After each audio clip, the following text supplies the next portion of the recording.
ഈ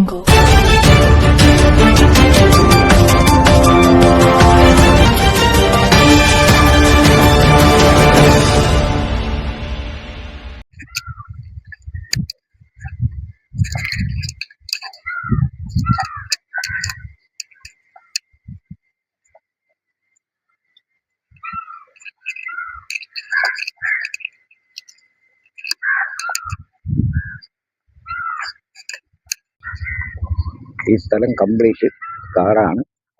കാട് പിടിച്ച് കിടക്കുന്ന സ്ഥലത്തോടാണ് കുട്ടികൾ ഓടിക്കളിക്കുന്നത്. ഇത് ആരും തന്നെ ശ്രദ്ധിക്കുന്നില്ല. ഹെഡ്മാസ്റ്ററും മാനേജ്മെന്റും ശ്രദ്ധിക്കുന്നില്ല. ഈ എൽ പി സ്കൂളിൽ 1 മുതൽ 4 വരെയാണ് ക്ലാസ് ഉള്ളത്, ഡിവിഷൻ ഉള്ളത്. ഈ ഡിവിഷനിൽ കീഴിലുള്ള കുട്ടികൾ പുറത്ത് കളിക്കാൻ ഇറങ്ങുമ്പോൾ വൻ കാടാണ് ഇവിടെല്ലാം. ഈ ഗ്രൗണ്ട് വൃത്തിയാക്കുന്നില്ല. ഇത് മാനേജ്മെന്റിന്റെ അനാസ്ഥ കൂടിയാണ്. ഇങ്ങനെ കിടന്നിട്ട് എത്ര കാലമായി? ഇത് ഈ സ്കൂളിന്റെ ശോചനീയാവസ്ഥ ഇപ്പൊ കാണുമ്പോൾ നമുക്ക് മനസ്സിലാവുന്നുണ്ട്. എന്നുവെച്ചാൽ ഈ കുട്ടികൾ ഓടി കളിക്കുന്ന സ്ഥലങ്ങളാണ്. ഈ സ്കൂൾ തുറന്നിട്ട് ഇതുവരെ വരെ ഇത് വൃത്തിയാക്കിയോ അന്യ സ്ഥലത്ത് നിന്ന് വെട്ടിയിട്ട പടലുവരെയാണ് ഇതിനകത്ത് കിടക്കുന്നത്. ഇവിടെയൊക്കെ എന്താ വെച്ചാൽ ഇഴജന്തുക്കൾ കണ്ടമാനം വേറിയുന്ന സ്ഥലമാണ്. ഇതിന് വേണ്ടുന്ന നടപടി എടുക്കണം. ഇത് എടുത്ത് അതിന് ഇത് നല്ലതുപോലെ വൃത്തിയാക്കി കുട്ടികൾക്ക് ഒരു പ്രശ്നം ഉണ്ടാവാതെ സൂക്ഷിക്കേണ്ട കാര്യങ്ങൾ ഈ മാനേജ്മെന്റ് ചെയ്യേണ്ടതാണ്. അത് അവര് ഇതുവരെ ചെയ്തിട്ടില്ല. അതുകൊണ്ട് അവർക്ക് വേണ്ടുന്ന നിർദ്ദേശങ്ങൾ കൊടുത്ത് ഇത് വൃത്തിയാക്കാൻ വേണ്ടുന്ന നടപടി എടുക്കണമെന്ന് അധികൃതരോട് നമ്മൾ ആവശ്യപ്പെടുന്നു. ഈ PTA പ്രസിഡന്റ് ഇവിടെ ഇല്ല, ഇല്ലയോ? ഇപ്പൊ എടുത്തിട്ടില്ലോ?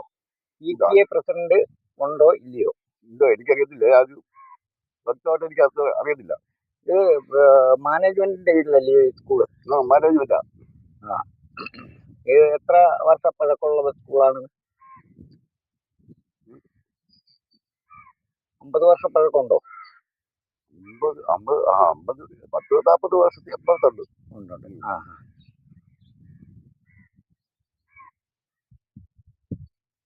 ഈ വീഡിയോ കാണുന്നെങ്കിൽ, ഈ വാർത്ത കാണുന്നുണ്ടെങ്കിൽ ഈ സ്കൂളിലെ ശോചനീയാവസ്ഥ മനസ്സിലാക്കാവുന്നേ ഉള്ളൂ.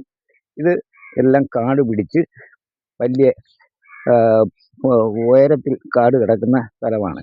ഈ ഗ്രൗണ്ടിലാണ് കുട്ടികൾ പഠിക്കുന്നത്. ഇവിടെ മരങ്ങൾ വെട്ടിയിട്ട ചില്ലകളും കാടുകളും ഇവിടെ അധികമായി കാണുന്നുണ്ട്.